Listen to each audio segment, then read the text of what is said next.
the European films of the 60s. Those were the most powerful influences on American filmmakers at that time. French New Wave, the Italian New Wave, films from Japan, which were extraordinary. Films from Russia was still extraordinary. I was certainly influenced by Bergman and Fellini. The Fellinis and the Godards and the De Sicas. I liked De Sica a lot, and I had an opportunity to work with him at one time. Rossellini and De Sica. Rossellini first, and then Fellini, Visconti. Truffaut, Chabrol, Louis Malle. Truffaut and Romer. Sotomayor Ray. Jacques Rivette. Or René, let's say, or Godard. The major influence on me was Antonioni. Bertolucci was a big influence on me. My favorite was Buñuel, actually. There's Renoir, and then there's everybody else. I loved Bergman. I loved Kurosawa. And then also Kurosawa. Kurosawa? Kurosawa and the Ozu and some of the other Japanese directors. The filmmakers that influenced me the most, I don't know their names, because I would go see a film and I hate it, and I'd say, I gotta remember never to do anything like that again. In the 60s and 70s, every major college campus and the area around on Friday nights was full of kids going to foreign films. La Dolce Vita, which was big news for the California film campuses. Everyone was talking about La Dolce Vita, and Roman Polanski, who was a film student in Poland, had made Knife in the Water, greatly admired. Using handheld, the way they were using grainy black and white, the way they were expressing things, the little stories, the human events, they were all very moving to me. We were tremendously conscious that these people like Fellini and Godard and Antonioni and others were working in a different way of storytelling that we were. Breaking out of the seamless style of the classical cinema of Hollywood, which we all loved, but was a part of, seemed to be a part of another world, in a way. And this world was new and open, and anything was possible. One thing that Godard said, which really affected me, he said, you know, you can, the way you can beat the studio system is by locking them inside their studios and going out and shooting in the street, because the whole world's a soundstage, and they're pretending it's all inside their building. Truffaut's fluid camera was an extraordinary experience, and the handheld sort of quality, the rough quality. I mean, I realized that you could do almost anything if your heart and your spirit was in the right place for the movie that you were making. These were new forms. This was a new way of storytelling. The concepts and the execution were highly original. Now, they may have had their roots in American filmmaking of another period, but it was not disguised so much as transformed. I was influenced by the European filmmakers' affection for American films.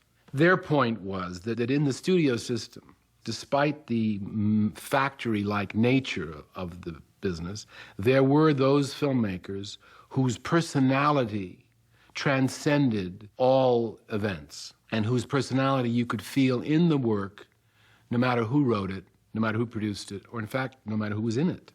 You know, Hawks's movies are very personal to him and reflected very much his particular code of behavior, his code of honor, his philosophy of life, his attitude toward men and women. And yet, it was always done within the framework of a story and a movie that, you know, that you didn't have to be initiated into to follow. I believe that Cahiers du Cinema was certainly a major influence in my learning to respect American films. I fell in love with John Ford, and as you may or may not know, he made over 130 movies. He made me understand the importance of ritual.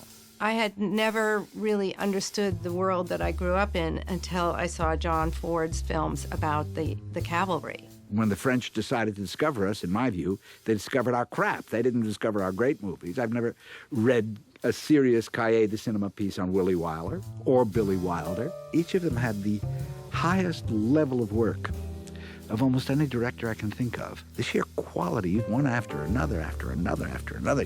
The work of American directors over the years has been Absolutely. It's movies. Everything is linked in these discussions, so you then have to go back to the golden age of television, which had happened in the late 40s, early 50s, out of which John Frankenheimer and Lumet and Arthur Penn. And so the generation of the 70s, as always, was standing on the shoulders of giants.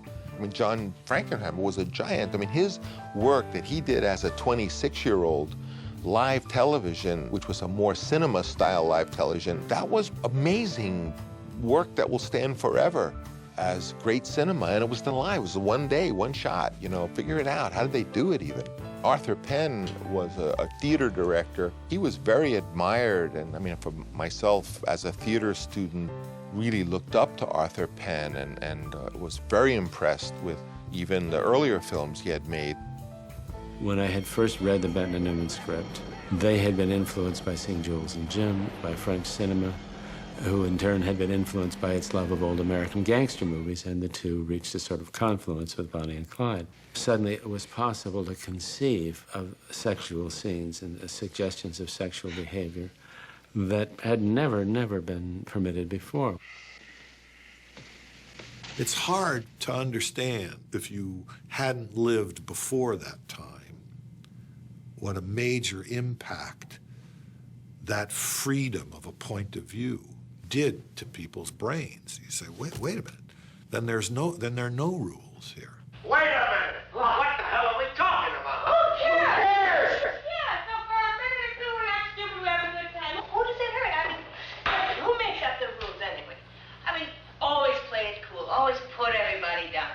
Standing around in the corner looking out the side of your eye, see if anybody's looking at you. Listen, hell, fellas, I'm 28. Independent film, when I started, was typified by the films of someone like John Cassavetes, who went out with his acting buddies and his wife, and they all took no salaries and made John Cassavetes movies. Faces, John Cassavetes' Faces, was a tremendous art house hit.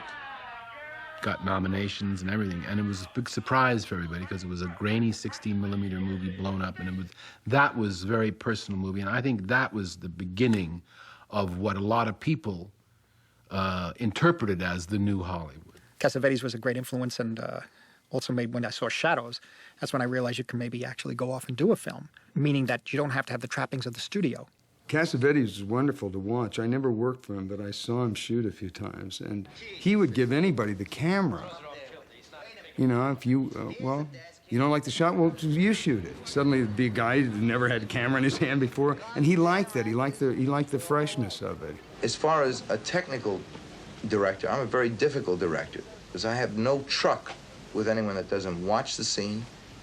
I have no regard for anyone that isn't with it, and it isn't trying to make it the best that they can. Now, as far as their eye is concerned, I want them to be as creative with their own eye, not with my eye. Cassavetes was after photographing inner emotions. That was his quest. It was not, at that time, the quest of mainstream filmmakers. He was doing absolutely everything that he'd been doing forever and that everyone else suddenly started to do. And in the 70s, he made his wonderful film, A Woman Under the Influence. Tom! There was a tremendous, just like the rays of the sun in a magnifying glass, it was starting to focus on this group of younger people, fueled partly by people like Roger Corman and AIP, who, for their own profit motives, would say, hey, go make a movie, I'll give you $20,000, you go and make it and give you a chance. And certainly I became Roger's assistant quite early, and so I started to pick up some real low-budget production savvy, which is like, how do you make a movie when you hardly have any money?